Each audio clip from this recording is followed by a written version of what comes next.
I'm Jeremy Wade, biologist and fisherman. I'm used to hunting down the world's fiercest river monsters, Fish on. using high-tech rods and reels. Now I'm sailing out of my comfort zone as I go in search of the last of the world's great fishermen. Imagine a tribe that somehow catches fish using handmade kites and spiders' webs, who, instead of nets, weave a great garland of vines to bewilder and trap whole schools of fish, who swim in shark-infested waters, yet no member of their tribe has ever been killed. Half fishing, half magic, these ancient techniques are on the brink of extinction. And I want to learn what I can before they are gone and lost beneath the waves forever.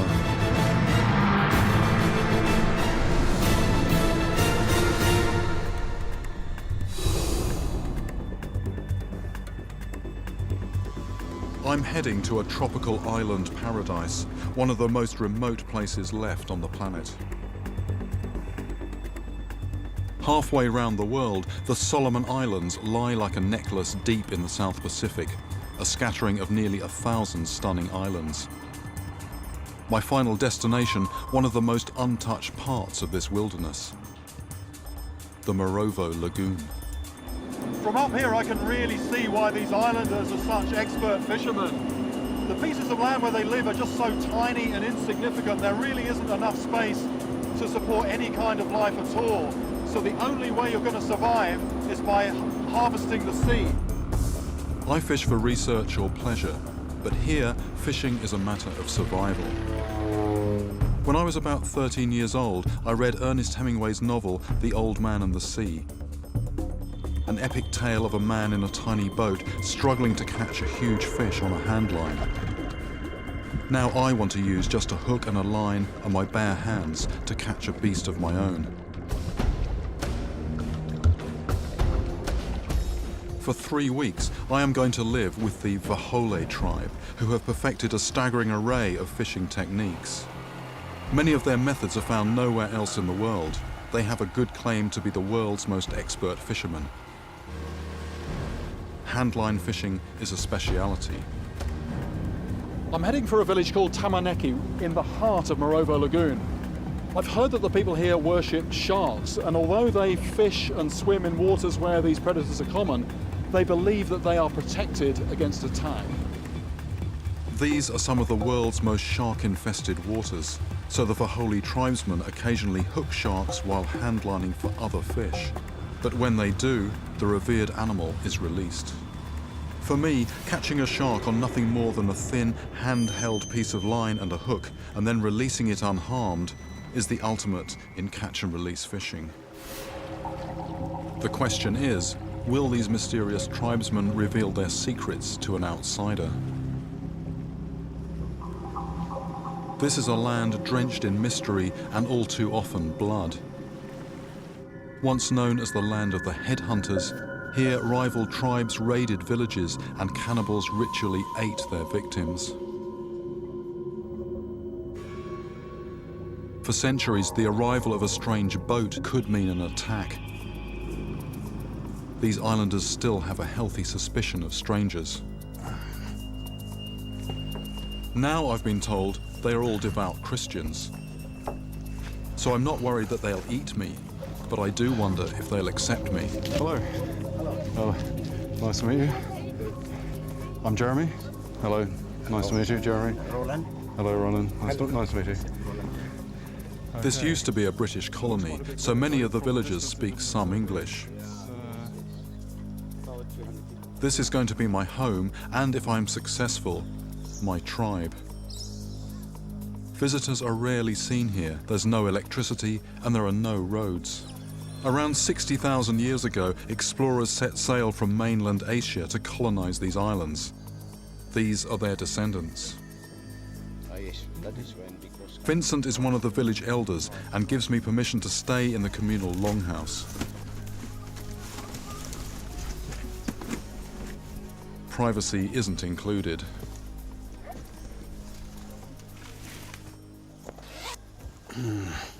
Right, well, this is home for the next couple of weeks. I'm not sure if I'm always going to have the same audience, but it's quite a nice spot. Time to settle in, I suppose. Vincent, the reason I'm interested in spending some time here is because I go fishing a lot, but it's a very different kind of fishing to what you have here. And this is a big fishing village. Yes. And you know, a lot of different techniques here. Yes. There are still people who know how to use the old types of technique. Yes. Yeah. Yes. Are you a fisherman yourself? Yes. Okay, so you can show me some of. Forget the fishing. It seems hooking Vincent into a conversation is going to be my greatest challenge. The tribe is probably as curious about me as I am about them.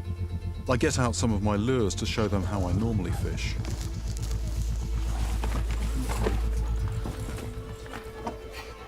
Oh. Every tribe has its own ancestral fishing areas, and as an outsider, I need permission to fish in the holy territory. And before I can handline for a shark, I'll first need to be accepted by the tribe. Vincent has promised that my initiation to tribal fishing will be in the morning.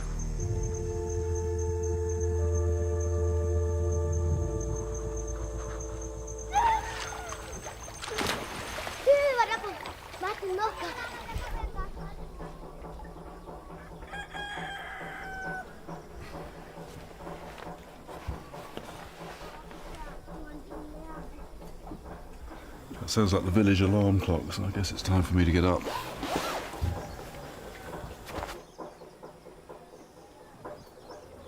Vincent has sent me out on a fishing expedition, but I soon realise I'm the only man there.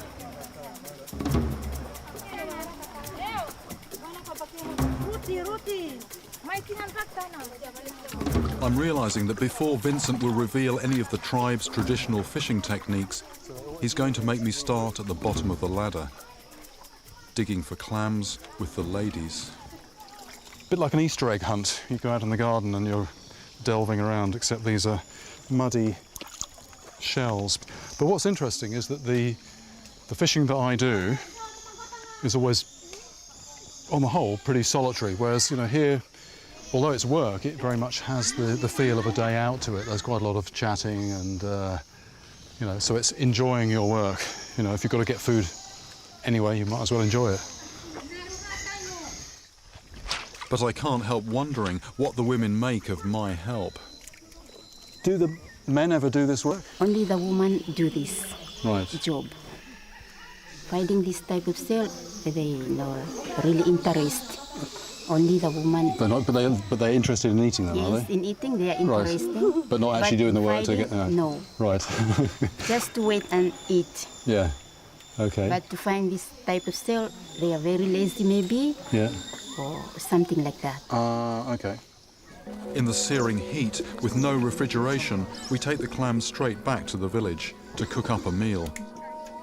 This is the hand-to-mouth world we all came from.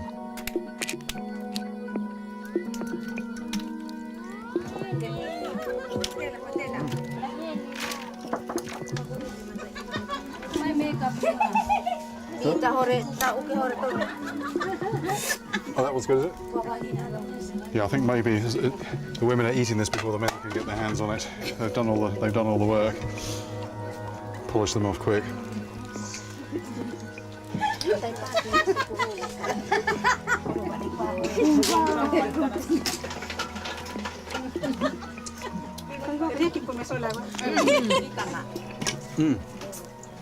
The soup, the juice of these shellfish is fantastic, actually, really nice. Gosh, that's all gone. No, I've only been here a short time, but I mean, just today in particular, really makes me feel that I'm becoming part of the community. Okay, I didn't contribute particularly brilliantly to actually getting this meal, but I've, you know, I've helped to tuck in and actually demolish the food. I seem to have gained some kind of acceptance from the women. Now, I need to impress the men.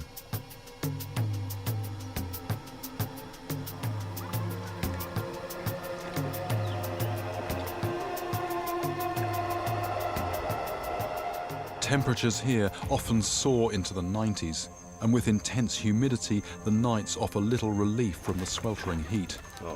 Tonight, I'm trying once again to engage the village elder, Vincent.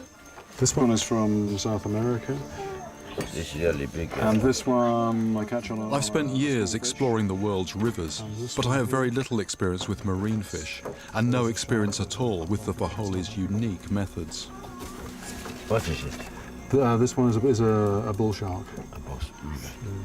Traditionally, the sharks here were said to protect the people of the village and the people of the lagoon. Is that something that that people believe now? They had something in custom to stop the shark from attacking someone. They call it pana. Vincent explains that from ancient times, special sacred sharks have protected the tribe and guarded their lagoon from rival headhunters' raids. I feel I'm stepping into another reality. Right. And that The Faholi see all fish in a hierarchy, and at the very top are sharks. They are not merely the most dangerous, but also the most intelligent. If someone in the tribe accidentally hooks one, they cut the line. My hope is to bring one in, remove the hook, and then release it. But before I can tackle anything as cunning and dangerous as a shark, I have to win Vincent's respect and trust. This morning, the entire village is taking part in a highly elaborate and rare form of fishing. But instead of a fishing rod, I'm handed a machete. We're preparing for a technique called the quarao, which is a very labour-intensive technique.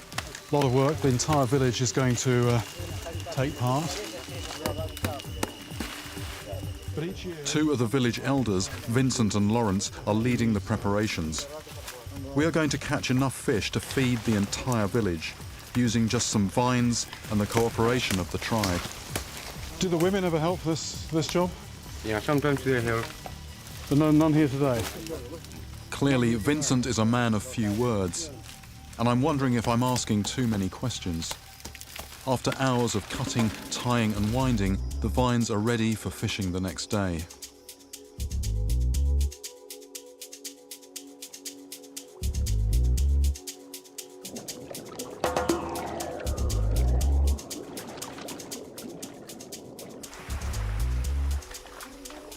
Now, the entire village is going fishing in shark-infested waters.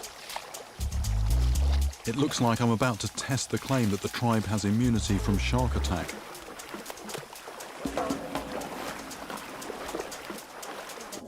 I'm not sure if I'm the fisherman or the bait, but I'm doing my best to look unconcerned. Hundreds of feet of vines are tied together to form a huge floating chain. This will be used to herd whole schools of fish into a trap. What I'm amazed about is that this is not a net. This is just a, this isn't really a physical barrier. Well, it is up to a point. So I'm intrigued to see how it works. I think it's, there's possibly a bit of psychology going on, fish psychology. For some reason, they won't come past this. Somehow this thin vine must scare the fish and drive them into the heart of the trap.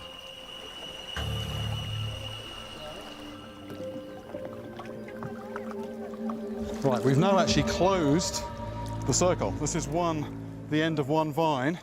The end of the other one is that way. So you can see now we're starting to get a double line of vines, and it's getting thicker. The best spearmen in the village stand outside the circle of vines, ready to pick off any fish that might break through.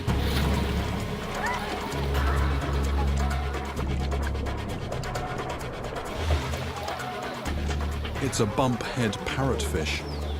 A great catch, but as the blood trickles into the water, no one else seems at all concerned. Bull sharks are often seen in these waters, and from experience I know their grim reputation as man-eaters. Sharks can detect 1 part of blood in 1 million parts of water, and the tribe and I plan to spend the whole day waist deep in the sea, spearing fish.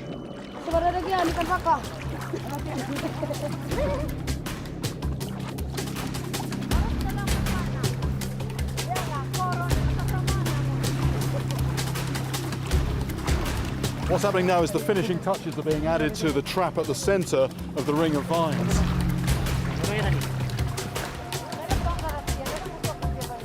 The noose begins to tighten.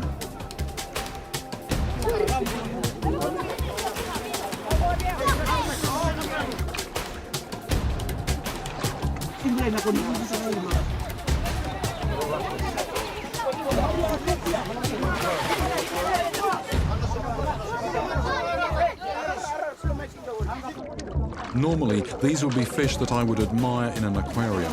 Now, I have to kill them.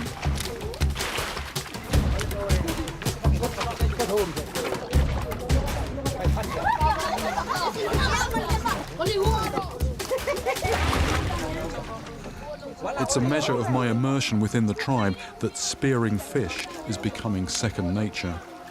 Where I come from, if something looks pretty, you don't stick a spear through it. But I mean, everything looks pretty here. You've got to eat something, you've got to stick a spear through something. If you didn't do that, you'd starve.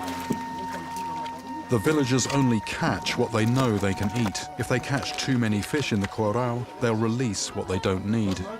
This one's no good. With no electricity or fridges, the fish need to be eaten straight away, or they'll rot in the tropical heat. Each fish is wrapped in palm leaves and smoked in a fire overnight. This feast will fill up the entire village.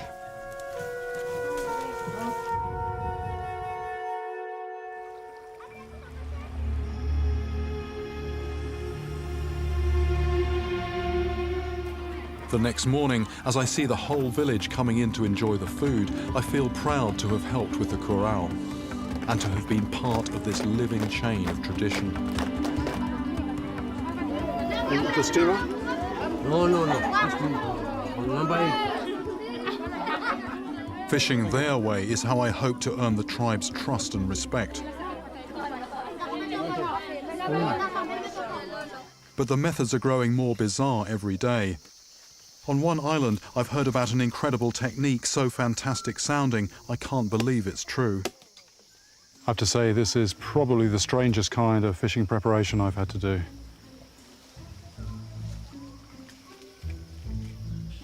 James is one of only 2 surviving men on this group of islands who know how to do this. He has never before shown this to an outsider. This spider, he bite? Yes. He bites this one? Finally. Right. This technique uses no hook. Instead, we're collecting a spider's web. This spider for you. Right. Very good. All tight. Okay. Ah, Finish. finished. Ready for fishing now. Yes. And there's no rod.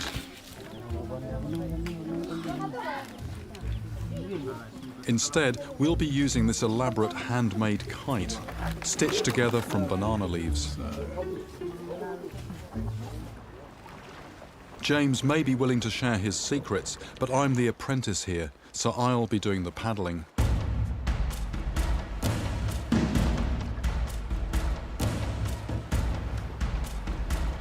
The movement of the kite causes the web to skip temptingly across the water. We're after needlefish. They hunt small fish near the surface and can jump out of the water at speeds of nearly 40 miles per hour. The theory is that the needlefish's teeth act as the hook, getting tangled in the fine sticky mesh of the spider's web. The kite is up in the air, but getting it up is just the beginning of it. What we've got to do once it is in the air is get our position, speed, direction correct so that the lure just skims across the surface without swinging around in the air or being too deep below, dragging along. I feel privileged to witness a centuries-old technique that only a handful of men have mastered, and sadness to see it come to the very end of its time.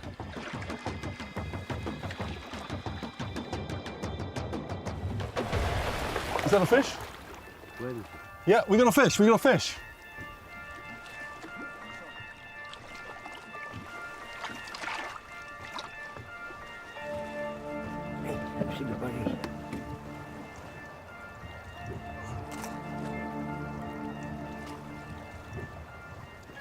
That's very strong, yeah? No, not come off.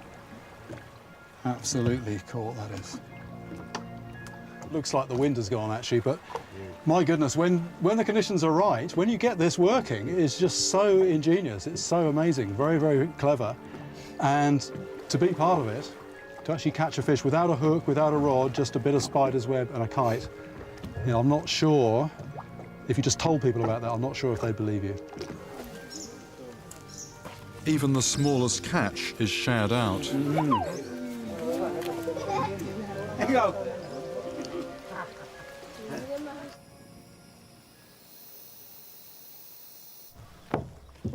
Hello, Vincent. Hello. How are you today? Good. Vincent is keeping an eye on my progress, and he selects who will be my fishing mentors to teach me the tribe's secret techniques. Are you Morgan? Morgan is an expert at handlining, which is the tribe's primary method of fishing. Eventually, I hope the tribe will allow me to handline a shark. But I have to be patient as I gradually progress up the fishing ladder. Morgan is going to teach me a technique called kura kura. Very close to the size of the hook. Using just vines, a rock, and a lure made from a leaf. And you just put it like this.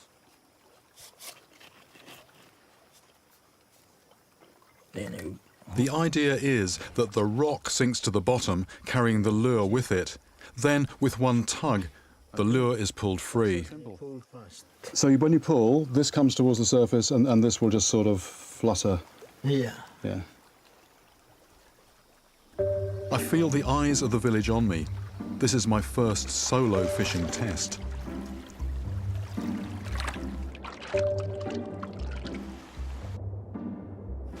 Just looking to see if I can just see a speck down there in the distance. It's coming towards me. I can't see anything homing in on it. There we go, a fruitless drop.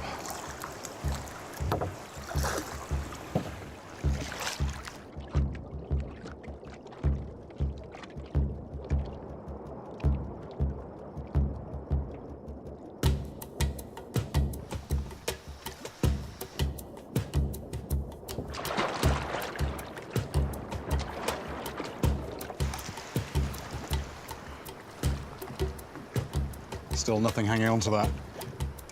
Actually, a lot of energy goes into it, and not only do I not have a fish to eat, but I don't have something to take back to the village, so I'm getting behind with my rent, shall we say.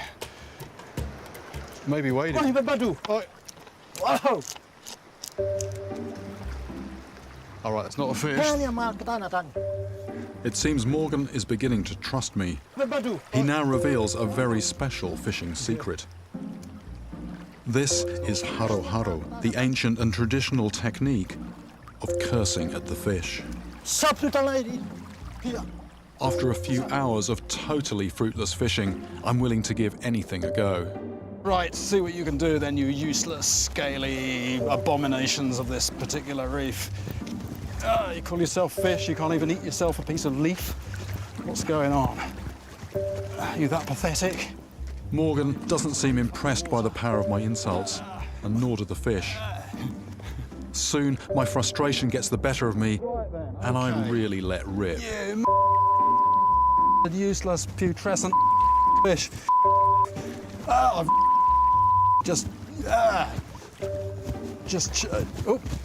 Come on. Yeah. I think getting closer. Yeah, oh, here it is.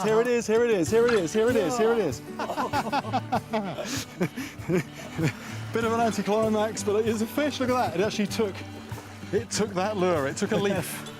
So that is a fish that has come on a totally inedible bait, just purely a piece of leaf, a rock, human ingenuity, a lot of effort, and there's a fish. And probably, even though it's small, one of the most memorable fish I've caught. This 9-inch trevally means just as much to me as any monster fish I have caught. And it takes me one step closer to my ultimate goal, handlining a shark. I return to show Vincent my catch. Hello, Vincent. Oh, hello. Hello, I wanted to tell you about my kura fishing. Okay. I caught a fish. Yes. I was going to bring it and give it to you, but I put it down somewhere. Someone's taken it, but I really did catch a fish. Okay. It was about that big. Oh, that's good. So it's a fish, but I can't show you. I think it was a type of. Although trevally. I've caught my fair share of fish in my time, Vincent somehow makes me feel like a total rookie. You just catch only one. Just one, Oh, I'm you should afraid. catch Yeah. some more, but Yeah. not many.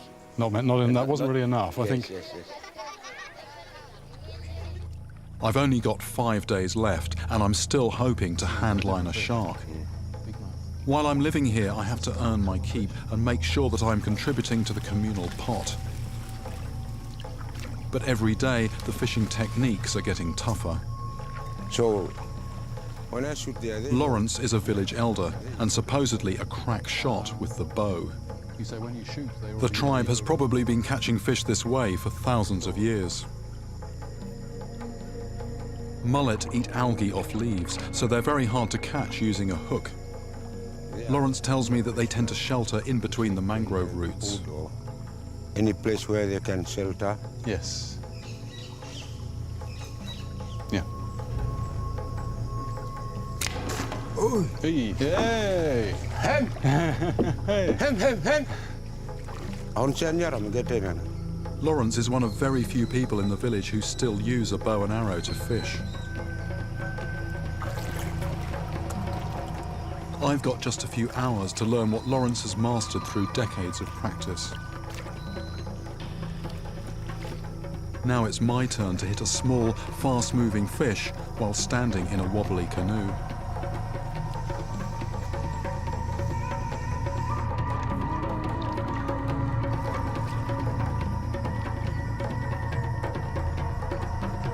This one.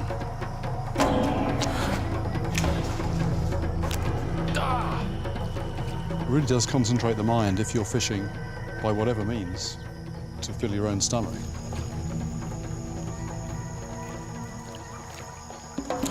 Got one, got one, got one. Loka. It. Keep talking.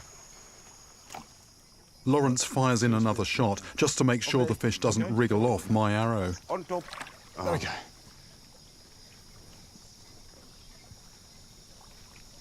I have to say that I've got a dying fish in front of me, but I'm actually feeling very pleased. It's almost as if I've tapped into something, very, very deep in my psyche for this, and it is an interesting feeling, and it has got a certain rightness about it as well. This is food, and I've just caught myself some food. As I delve deeper into the life of this tribe, I feel I'm being swept into a primordial current that stretches back across the oceans for millennia. I want to find out more about them and their extraordinary beliefs. Is it true that no Vahole person has ever been attacked by a shark? Yes. So it's never happened. It's never happened. But strangers? Strangers, when they are coming and stay with the Wahole people, they are protected. So as long as a stranger is part of the community, part of the Vahole people for a short time, then the stranger is also protected. Yes. Lawrence believes that now I too have this special protection from sharks. I discover that while no Vahole person has ever been killed by a shark, 5 people from neighboring tribes have been killed in recent years. Catching that fish has given me the reward I most wanted. The tribe is beginning to accept me. It also means that finally I have a fish to bring back to Vincent. My mullet is thrown in the pot along with the rest of the day's catch and some rice that they have bought from other tribes. No, it feels very good. The children were all being very restrained, and then as soon as it's almost like a starting gun, they all just look at that. It's all almost gone. So that's very good to feel that your food is appreciated. So it does feel like I've made a real contribution here. But I feel I'm being tested by the tribe, and I want to make sure that I'm paying my way. Underwater spearfishing is a fairly recent invention, but it now provides the tribe with many of their daily fish, so it's vital I master it. Morgan is once again going to be my instructor and guide. This is going to be a very new one for me. In terms of fishing, we're talking really close quarters in a hostile environment. I'm going to be going under the water and trying to spear a fish. I have to say that one thing that's in the back of my mind is that if either Morgan or myself spears a fish, you're going to have a struggling animal under the water, possibly bleeding, or very likely bleeding, and this is water that's got sharks in. Now, the local people, as far as they're concerned, they don't get attacked by sharks. They do have this special protection. I'm reassured by Lawrence saying that I too have protection. But of the 5 people from other tribes who have been killed by sharks in recent years, all of them were underwater spearfishing.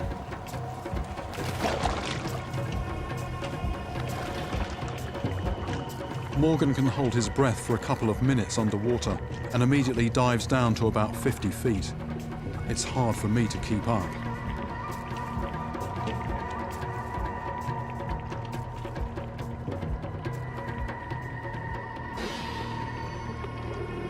Morgan's a master at this technique and within minutes has his first kill. We got a fish here, Morgan, second go I think, but we got to get in the canoe quick before anything comes in that might be interested in us.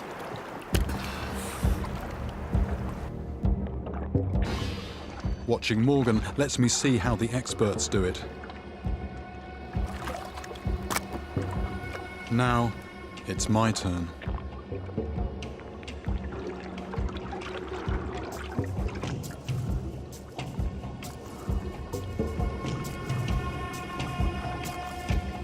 As I start the hunt for a target, I spot a moving shape.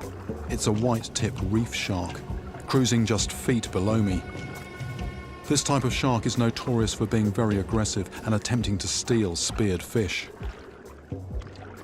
My initial reaction was to point the spear at it, then it came into focus, and it's just a shark cruising over the drop-off.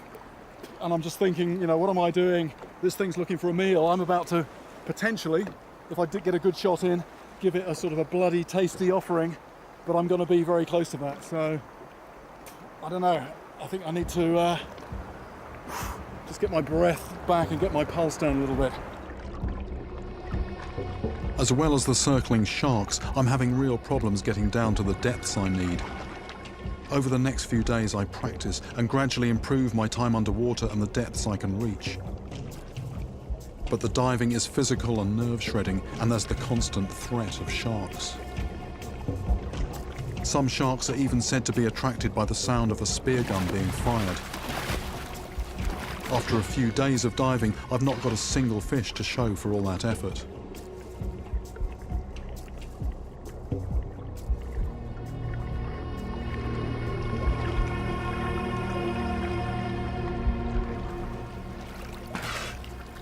Hey, got a fish!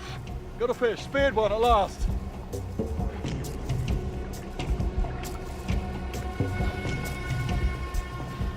That's actually pretty pathetic. It looked a lot bigger in the water. Oh dear.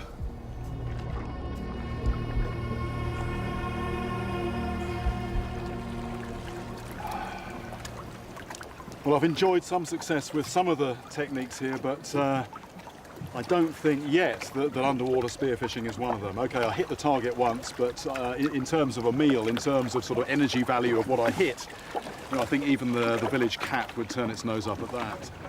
My pride and my credibility have taken a blow, so this makes it all the more important to succeed with my childhood dream of catching and releasing a shark on a handline. It's the most common form of fishing here, using just a line and a hook. No rod, no reel. That's a bit of stingray, because that's what everyone says is the bait for sharks. And slight apprehension actually before putting it in the water, because this is a small, wobbly dugout canoe. You know, normally if you're fishing for sharks, you've got a big boat, you've got a reel to keep the line handy. Well, I'm going to be using a hand line, so I've got line around my ankles. Something could take off at speed. There's always the possibility that line will catch me. I have chosen to fish in the narrow strait leading into the lagoon. The deep waters here funnel and eddy with the shifting tides, the perfect spot for sharks to lurk. Morgan is a man of few words and guards his secrets closely. So when he opens up, I listen. Yeah, it's hard to catch. Why is that? because it's a different shark, not like a normal shark. The people who keep that shark, they can talk to that shark. Morgan reveals that this spot is home to a shark that is sacred to the Vahole tribe, but he doesn't object to my fishing here.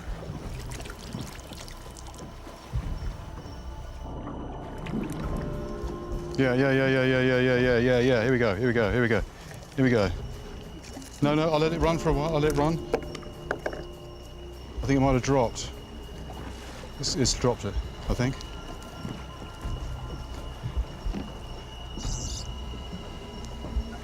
Ha!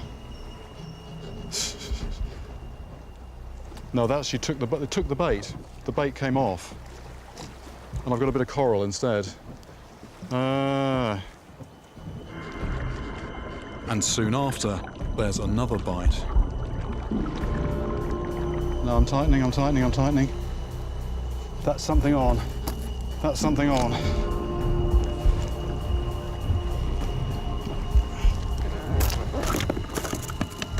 The cameraman is in a boat directly in front of me. If we collide, I could end up in the water.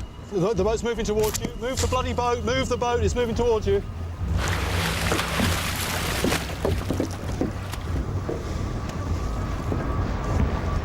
There's a shark on. I'm having real trouble holding the line with my bare hands.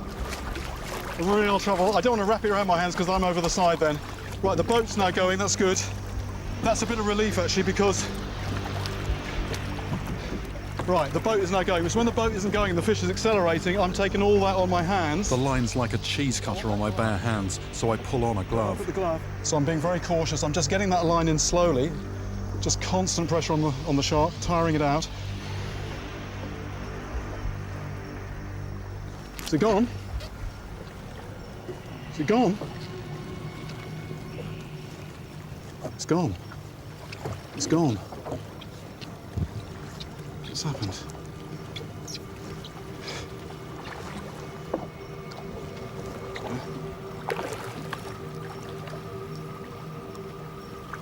That's actually bit through the wire. That's bit through the wire. So, I mean, that felt that was well and truly hooked, which it was. And so much for actually taking the hook out. That shark has taken the hook. I finally got the chance I'd been waiting for, and I've blown it. God. After all that.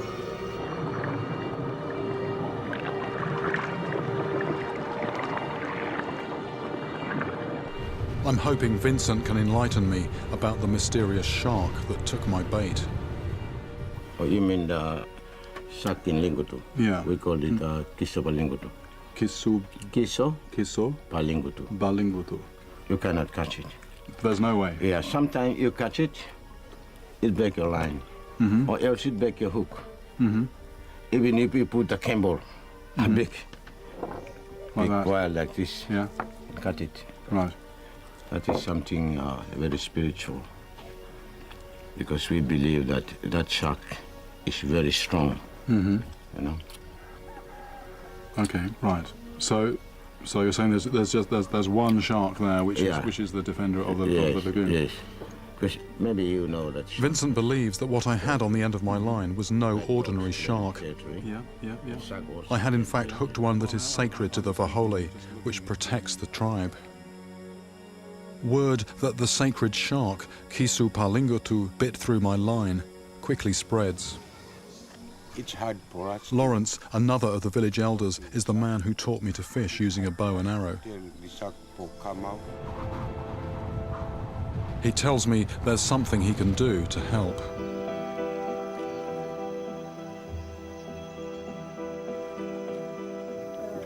We kon ngani, he wa omego re ni kan hini.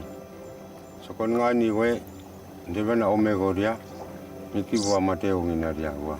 Kon omego nga, si kon watala pulego. I'm profoundly moved by Lawrence's prayer for my success.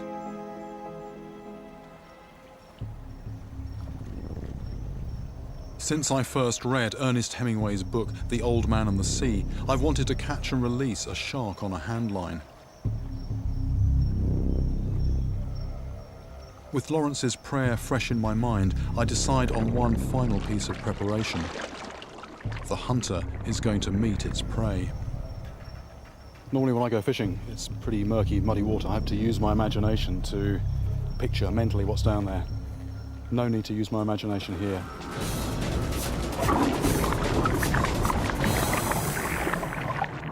I'm noticing the breathing rate, the heart rate going up a little bit. You know, this is just, it's not conscious. There's that sort of gut reaction when it comes to sharks. You know what they're capable of. And I'm sort of putting off the moment a little bit. I'm enjoying watching them, but I'm going to have to get in there. But, yeah, interesting moment. I'm at a nearby reef where they allow no fishing whatsoever, and where they regularly feed the sharks. For me, this is a chance to understand the tribe and the sharks in a totally new way.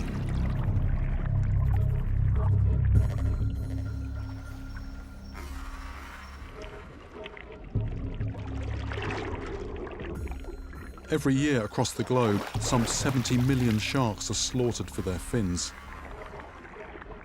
Many shark populations are now critically endangered. But here, the people protect the sharks and in turn believe they are protected. I want to experience this extraordinary relationship for myself. This is baptism by shark. Oh, talk about eyeball to eyeball. That's really, I don't know, it's really actually quite spooky. The clarity, I'm just seeing these slit eyes passing within about 3 feet of me. And they seem fairly unconcerned. It's almost as if I'm one of the shoal. But always in the back of my mind is this thing about sharks. You just know what they can do in split seconds.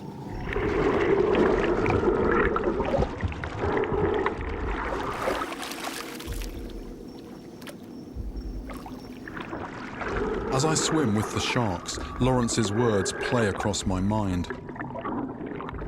Sharks have an exquisite sensory system. They are able to pick up minute electrical changes within the human body, such as the increased heartbeat of someone who's afraid. So perhaps the tribe's belief and confidence is actually what keeps them alive.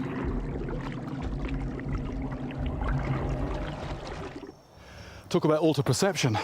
People who know sharks always say that they're not these sort of frenzied eating machines of popular myth that just tear into any bit of flesh that's in front of them. And I mean, talking of myths, that is the myth. The reality is something very, very different. The Western perception of the shark is far from the truth. This tribe sees sharks in a very different light. So if there is one place in the world that would understand my desire to catch and then release a shark, this is it.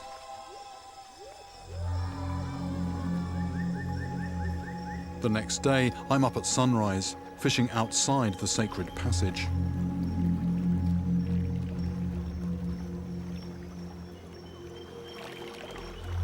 The tribe has given me a special rattle made from shells, which they tell me magically lures in curious sharks.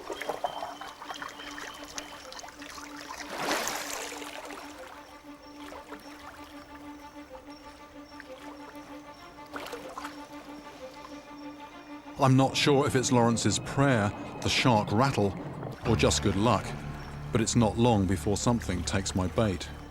Tightening up, tightening up, tightening up.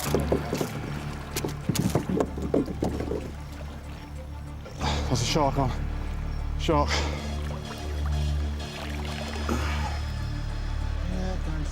Finally, I can feel the raw power of this predator running directly through my hands. Oh, the shark's just seen us, That was a run. Gosh, that was a run. I'm in a small, unstable dugout, and the shark could easily overbalance me and capsize the canoe. Oh, this is when it could really kick off. It's circling. What it's doing, it's circling.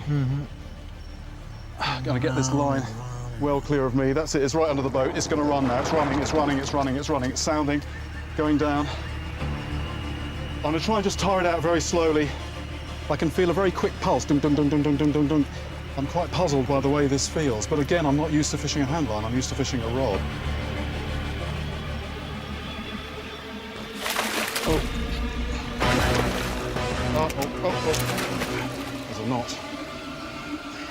What I'll do, I might provoke the shark a little bit more. I might just bring it up towards the surface more. Yeah, and yes, exactly. That's its reaction. What it does, it kicks. Okay, up to the boat, and it's a kick. That's a kick. That's pulling. Handlining is exhausting, relentless work. It's got strength, but after a long duel, the shark is finally tired enough to land. So we can bring it in safely, Morgan tries to put a lasso around its tail. I've waited nearly 40 years and travelled halfway around the world for this exhilarating moment. I've landed a shark using the simplest of traditional techniques. So there we go. That was the hook, corner of the mouth, barb crushed down, so that comes out easily. The shark is none the worse for wear in the mouth department. It's a grey reef shark, weighing about 80 pounds. The perfect size. Much bigger, and I probably wouldn't be able to get it in this small canoe. Here we go. Catch and release shark from a dugout canoe. I mean, quite an insane venture in some ways, but it worked. And yeah, what a great thing to do. Okay.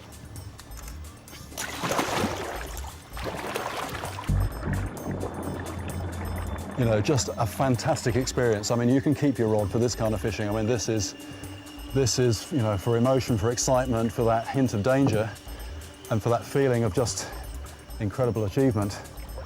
This takes a lot of eating. For me, that had to be the ultimate in catch and release fishing.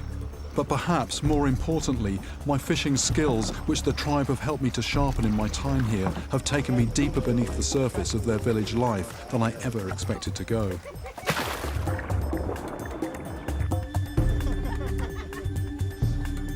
Bye-bye, everyone. Bye. The simple and ancient art of fishing has unlocked a vanishing world and allowed me to immerse myself in the life of this remarkable tribe and its proud, deeply traditional people. Got one. I thought I came here to learn unique ways to fish and to fulfill a childhood dream, to catch and release a shark on a handline. Instead, I have plunged deep into a culture that has lived in balance with the oceans for millennia. Their lives are dependent on the sea and everything that comes out of it. I have discovered what it truly means to fish, not for research or for pleasure, but to survive and simply to be.